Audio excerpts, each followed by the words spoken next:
And thank you all so much for coming out on a Friday evening. We are so grateful that you are here. This is representative of, I love the rich tapestry of what has become the Dallas City of Learning ecosystem. And Dr. Elizalde, this is your first time with us as Superintendent, Dallas ISD. Thank you. And the cool part is, this isn't her first time coming though. See, Dr. Elizalde was also chief of school leadership before, and before that, she was an executive director. We're going to go all the way, I was going to keep going. Back. Okay. I was going all the way back, and we go all the way back. When we first met, this was 2010, 2011? 2011. 2011. And she was the STEM executive director, STEM director for Dallas Independent School District. So she's the new superintendent, but she ain't new to the Dallas community. And we are so happy to have you here as a partner. Thank you, Byron. And you're going to call me Stephanie. Okay. Stephanie? I'm going to call her Stephanie. She keeps telling me to call her Stephanie. I'm going to do it. Okay. Stephanie. Thank you. You had a great statement when we were talking not too long ago. You said something pretty bold, and I think it's the headline for this conversation. You said every single kid at Dallas ISD has an extension of the school day, an extension of the school year. This gives them opportunity and experiences. Every kid gets the good stuff. Now that is a big visionary call to action. It's simple, it's clear, it's powerful. So I would love for you to talk with our audience here about why it's important to you. Why is that important to the district? Every kid gets the good stuff. So thanks for that, Byron. And I have to say, the reason I want to keep telling everyone, call me Stephanie. My mother, watches board meetings. And so, I get called Dr. Elizalde. And at the end of the board meeting, parents are as parents are. She wants to give me feedback. So my 80-plus-year-old mother says, and please remember, your first name is not doctor. And that's her not-so-subtle way of reminding me that titles are not what she wanted me to think was ever important in life. And so I'm grateful I still have my parents, and I continue to take their feedback, even the part that I then begin to wonder whether, these are really the parents who raised me sometimes. But I also have to tell you that it's, I think, the second or third time I'm on this stage since I've returned for different events. And I'm really proud today that I wore the appropriate outfit to be sitting on this couch. Women in this room know what I'm talking about. Because I came here at one time and I had a skirt on, and I can assure you that I had to be doing yoga poses to make sure, and I was very uncomfortable the whole time. And I'm like, oh my God, So I'm off to a good start, even though the traffic was a little bit difficult. So, I think the good stuff, first and foremost, is that we think of public education in a very broad way of saying public education, and I'm going to use those two words a lot this evening. Public education is supposed to be the leveling of the playing field. We're all supposed to get what we need when we go to public education. How many of you, I'd like to just see in the audience, how many of you got public ed in any way during your K-12?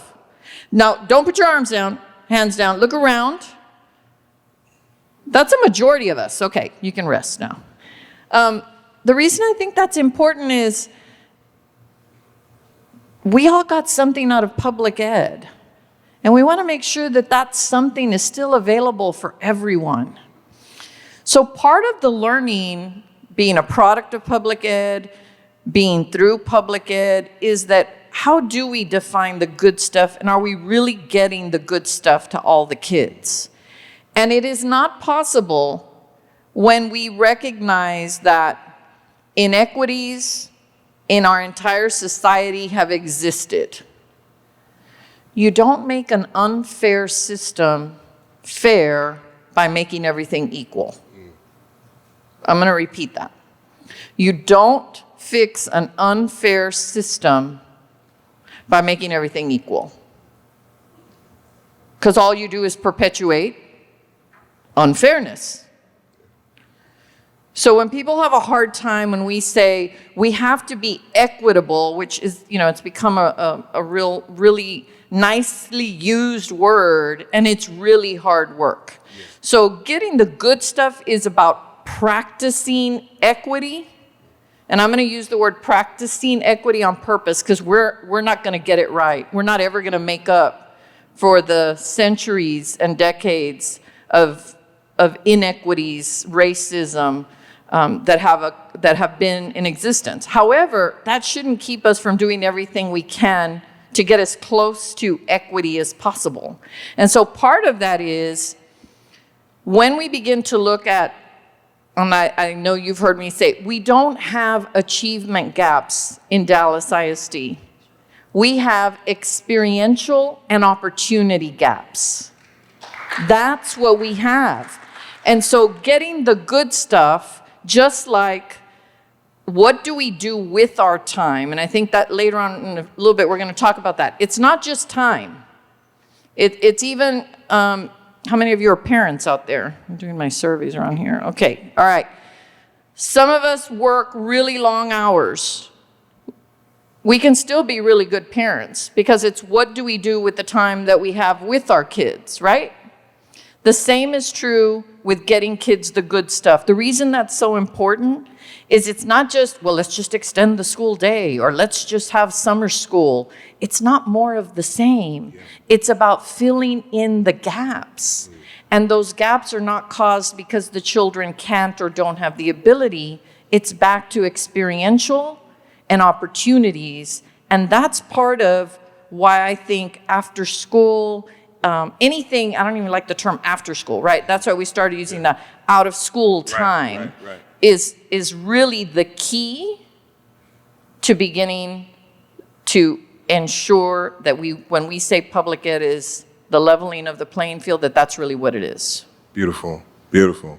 So at Big Thought, we have this way of talking about a 21st century ready young person. We call that the creator archetype. It's essentially, just plainly put, the skills that a young person needs in a world that's changing so fast that we can't predict the jobs, careers, or what the world is going to look like in 5 and 10 years. You and I, we've talked about this, right? How the out-of-school time experiences, non-traditional learning spaces, it's a perfect way for you to start to build those kinds of skills alongside our traditional schooling systems and our K-12 systems. You actually have a great story that you've told about yourself and how after-school and summer experiences didn't just help you with your academics, but it gave you some very specific skills, some critical skills that you actually use to this very day. Talk about that story a little bit. Thanks for that reminder. So one other thing I wanted to say about leveling of the playing field, there are really only 2 ways still today in which we can improve our economic mobility. There's really only 2 ways to do that. Through marriage, and there's only one Prince Harry, or through education. So which one of those do we have control over? The educational side. So it's in the career and the college preparation that we actually can ensure that all of our kiddos get economic mobility, which ultimately helps every single member of our community. So my own story is, my mother worked an extra job, but she wasn't working an extra job to keep the lights on. So I'm not gonna pretend that I know all of the struggles that our kids have gone through, because there's a very big difference between your mom working an extra job so you can take ballet lessons versus working the extra job to keep food on the table. But those ballet classes, my sister's equestrian lessons, I wouldn't have even known what equestrian was. Because it's about living out the vocabulary, not about memorizing the vocabulary. That's good. It's conceptualizing it, living it. So, ballet, who would have known? And I really think she did that because she didn't know what to do with me at home. So it's like, okay, where else can I put her? No, truthfully, my mom was secretary, civil service, didn't have a college degree, but she saw what her bosses did with their kids. And she said, if it's good enough for them, it must be good enough for my kid. So if they're reading to their kids, I should be reading to my kids. If they're putting them in these extra things, then I should be putting my kids in extra things. So, my sister and I took piano. My sister stayed playing piano. I said, no, thank you. But I had the opportunity to touch a piano and to know what keys felt like.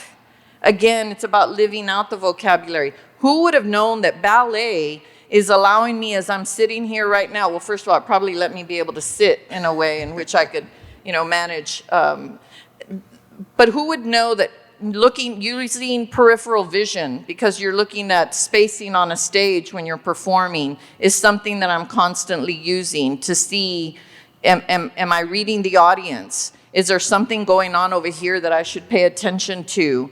Am I holding my head up properly? Am I making eye contact? If I hadn't had that training, I don't think I would have been a very good teacher. Now, everyone's going to get those kinds of trainings in different ways, but ultimately, those of us that are teachers, and by the way, all of us are teachers, because someone's learning from what we do and say, especially our kiddos, every second that they're around us.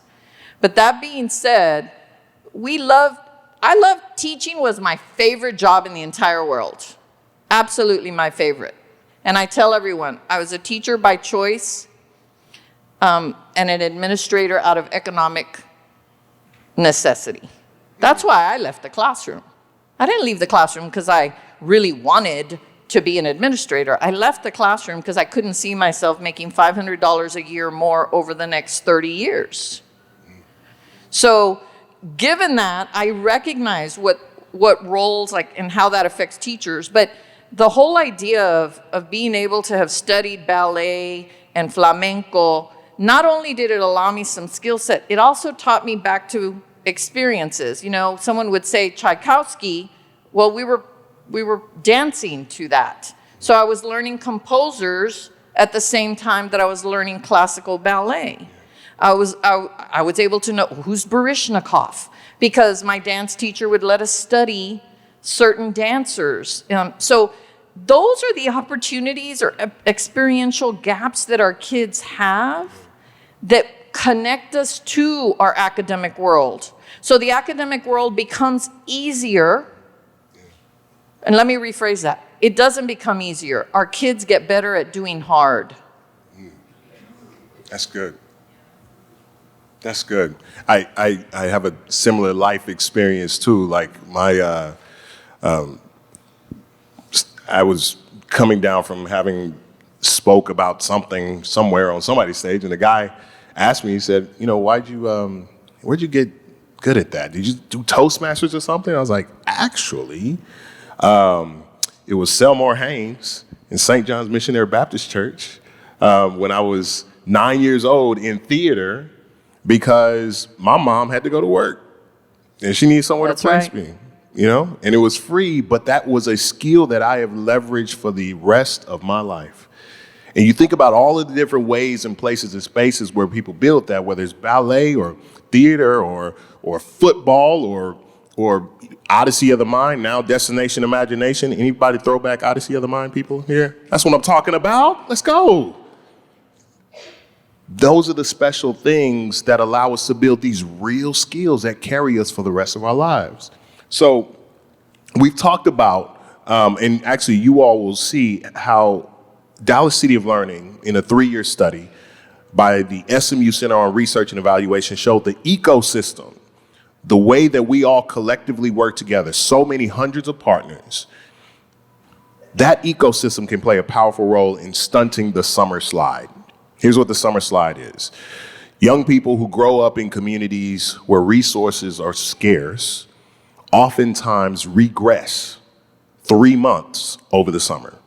So it's not that they just stop learning, they actually lose 3 months of learning over the summer. So it's almost as if they only went to school 6 months instead of 9. Compound that for 13 years, it's a big contributor to the opportunity gap, right? We now have evidence that youth who participated in these experiences over the pandemic performed better on their standardized tests and had higher GPAs. You're going to see some of that than youth who didn't receive that programming in the ecosystem. So again, academics aren't the only point for out of school time, but what role do you think extended learning and summer plays in making gains to fight learning loss that we are experiencing all over the country, all over the world since the pandemic?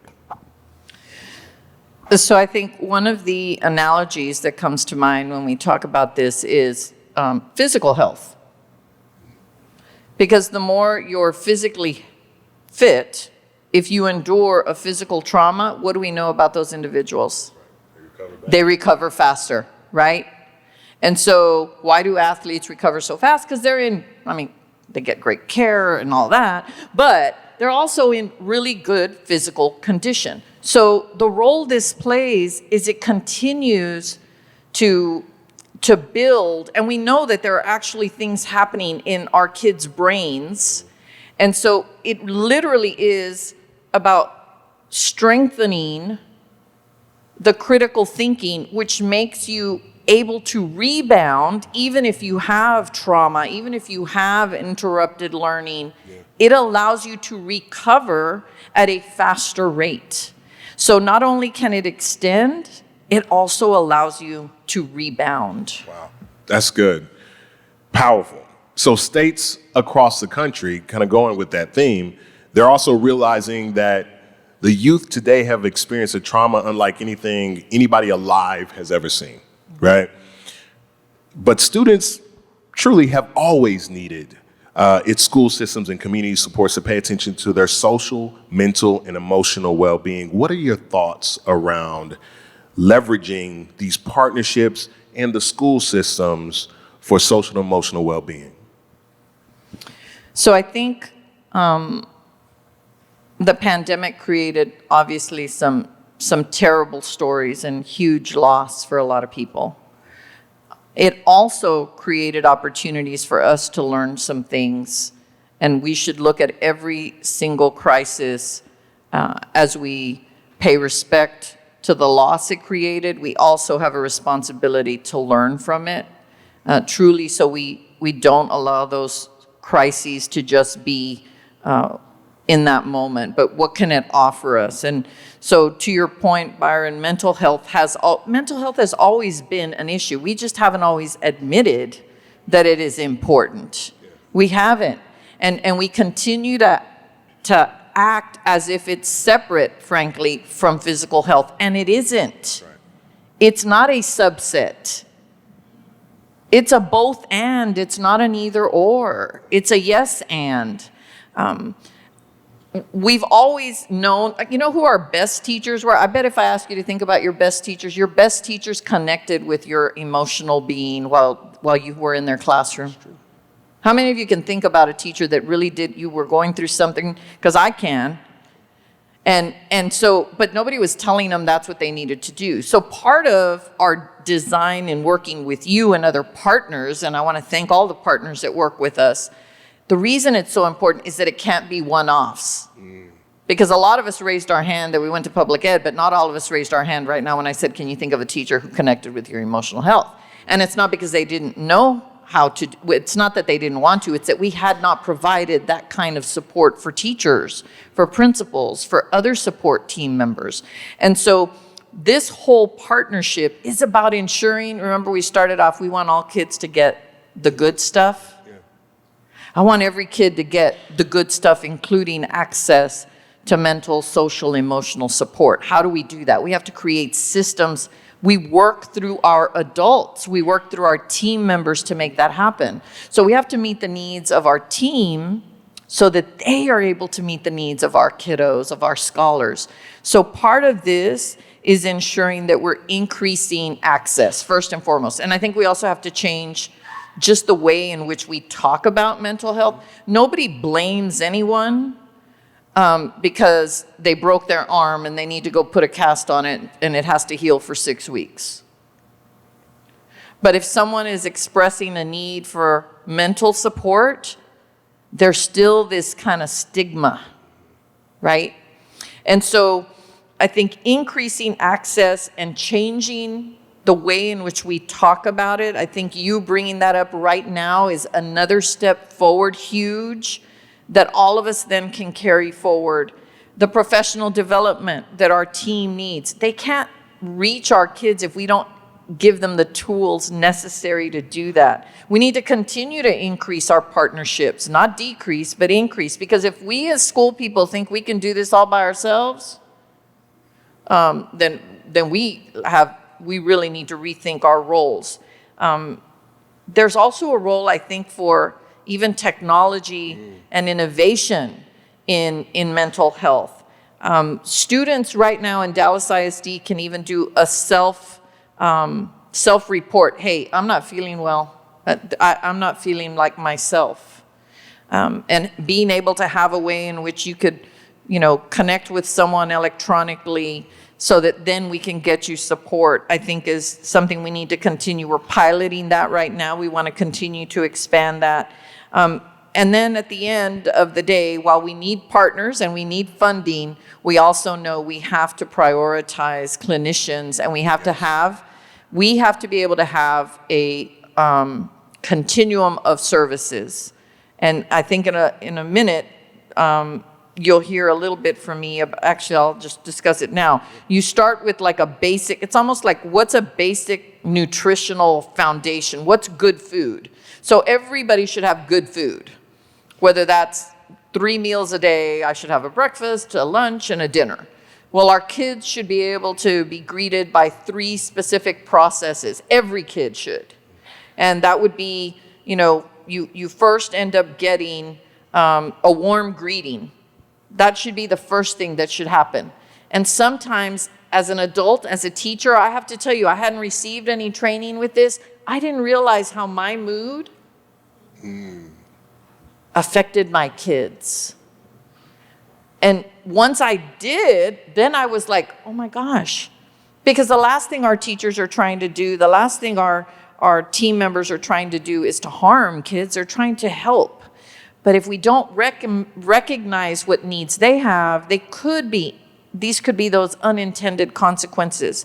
Then we have to create a positive learning and working environment. And that means, I mean that in 2 ways. There has to be a positive and safe environment for our team members if there's to be one for our scholars. We can't have team members afraid. We can't utilize fear as a way of expecting great outcomes. It has to be about working together and creating that psychological safety for everyone.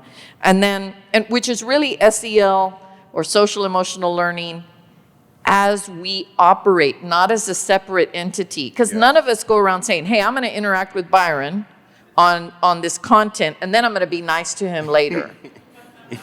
It's together. It's both and. And so I think it's important to call it out, but I also think it's important that we have to continue to challenge ourselves to bring it together. Because otherwise, we do make ourselves susceptible to having kids in classrooms, and we lower our academic expectations of kids because we spend all our time talking about just the social emotional, and instead of helping them, we actually create additional gaps because we didn't provide them the opportunities. And then lastly, I'll say each class or each interaction should end with a warm closure.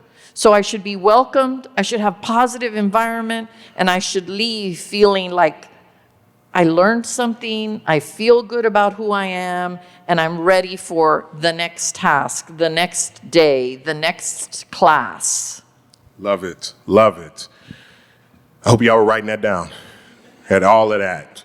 I'm going to combine these last couple of questions because I talk too much? No, because actually you hit on a number of the elements, and I think it's actually a really good segue.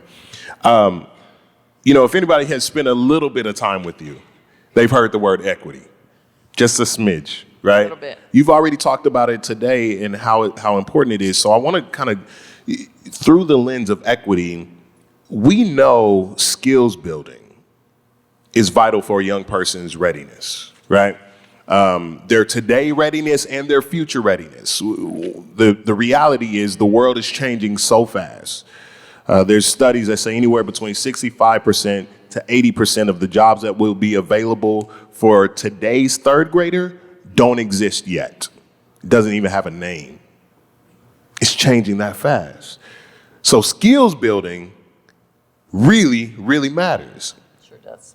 How do you see these education systems evolving to begin to embrace skills building in these emerging fields? So I'm going to start by saying I've got this little mantra running through my head, truly, as I was preparing for today over the last couple of days. We have to prepare our scholars for their future, not our present. That's good. It's like, you know what, as we're thinking about, I'm like, well, our kids need, and I'm like, wait a minute. I'm thinking about my present. It's not about my present. It's about their future. That's a hard switch, but I think we have to start with that understanding in order to truly be able to then let go of some things, because here's what I'm going to tell you about the skills that our kids need. Some of the skills our kids need, which we don't know what all of them are, but we know that they're things like critical thinking, creativity. Those are all things that are very hard to measure. We like to measure things. We're going to have to let go of traditional measurement systems. We do. And it's hard to do, and it's hard for me too. And we have to model that. And so part of that, and I'm going to give a real example. I know the other day we were at a dinner, you and I, where artificial intelligence was, and I think you and I were kind of we were really sticking We shook the table a little bit. Yeah. So people were like, oh my God, they did not just say that. It's like, I don't know why they sat Byron and I next to each other. That's never, but. And so I think part of that is, I'm going to take a skill set that we have today that some of us, and I always think it's really important to first pick up the mirror and make sure it faces inward. It's very easy to point out what others should or shouldn't be doing. And our best course of action is usually to start with ourselves. So take, for instance, multiplication. Now, I don't know how many of y'all remember this, but I remember they used to line us up and they'd have a stopwatch back in the day when I was in school. There were dinosaurs next door too. But at that time, I'm glad someone thought it was funny. So, it's like, how fast could you do, right? 3 times 5, 4 times 4, At the end of the day, the reason some of us could do that real fast is because we could see patterns. And it hit me the other night as they were explaining what these super mega computers are doing with information is they're looking for patterns. So multiplication in terms of the memorization component is nothing more than patterning.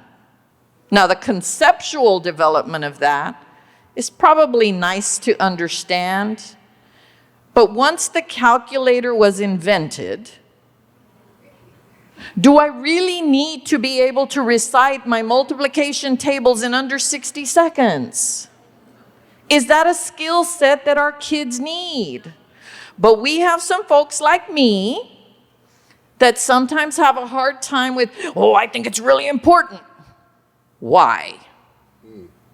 Well, because if I had to do it, which is why I started with, we need to prepare our kids for whose future?